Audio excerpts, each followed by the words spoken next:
Hi everyone, my name's Marcus Nichols and I had HSCT in Mexico. So this week is 7 post HSCT. I was meant to do this blog yesterday and of course I didn't get it done, so we're doing it on Monday instead. So the week, I had a pretty good week, so we'll start with the good things. On Monday, had a meeting with a couple who one of the couple obviously has multiple sclerosis, and it was just to catch up. I hadn't met them before. Really lovely people, local business owners, and just I really enjoyed chatting to them. Spoke a fair bit about the HSCT and the treatment that I'd had in Mexico. The reasons why I chose to have this treatment opposed to going on any of the other treatments in existence, and and just my personal feelings and sort of things like that, up to them to make a decision on which way they want to go. That was a really fabulous afternoon, so I really enjoyed them, and hopefully we'll catch up again soon. Wednesday, I had my first oxygen treatment, which is the first time I've done that. Obviously, my first oxygen treatment, dear oh dear oh dear. That went pretty well. Yeah, I wasn't sort of nervous with it or anything like that. I'm just debating whether the amount that I consider doing, how often, frequency of them, and things like that.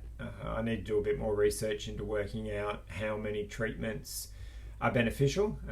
Is it one of those sort of things that, from what I can sort of read in the UK, they recommend sort of 40 to 50 treatments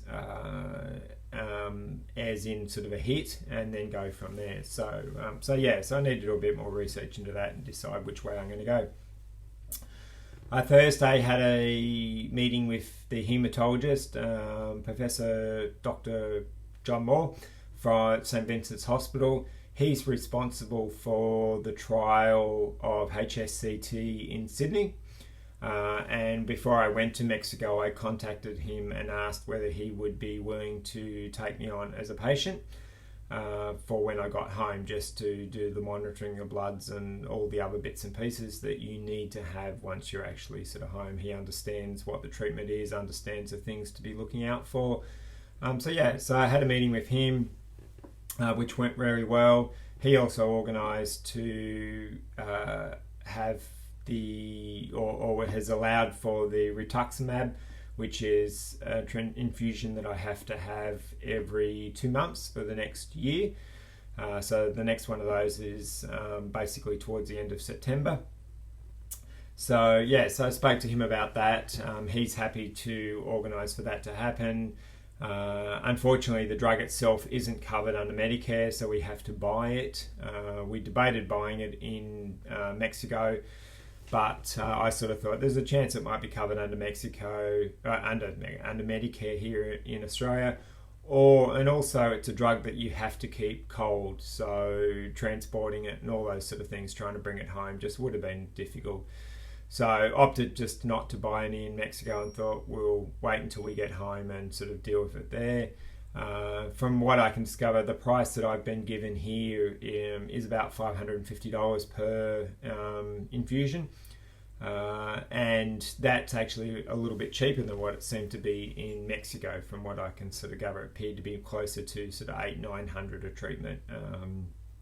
So happy to go ahead with that, and I only have to pay obviously per every 2 months for the treatment. So that would be really good. Outside of that, spent a couple of days in Sydney, which was lovely, just to get away and spend a bit of time with my lovely. And that was enjoyable. Downsides of the week, so that are all the upsides, and bits and pieces like that. Bit of walking actually. Been on the treadmill a little bit, not as much as I'd like, but probably I think I've done about two sessions or three sessions on the treadmill last week, and a couple on one of my other aerobic sort of bike weightlifting machines that I have here as well, and did about the same amount of Ks on the walking machine, similar speed, so that was so no real improvement on that side of it. The exercise bike and weight machine is pretty much the same as well. There was no advancement in that, but I'm not doing it enough to really push myself as well. So I need to increase that. And this week's another week, so we'll sort of see. I jumped on the treadmill this morning, didn't do as well as I have done. Was a little bit more knocked around today. The downsides of the week have been actually you might say it's an upside. I think I only had one headache for the week, which was good. My balance has been a bit more affected this week. I seem to be a little bit more wobbly on my legs and just seem to tip and move around and all those sort of things more easily than I have on other days. So that's been a bit more sort of affected, more so than it had. And energy-wise, probably been about the sort of same. Been a bit tired in the afternoons, which is the usual sort of stuff. Sorry for the shades changing.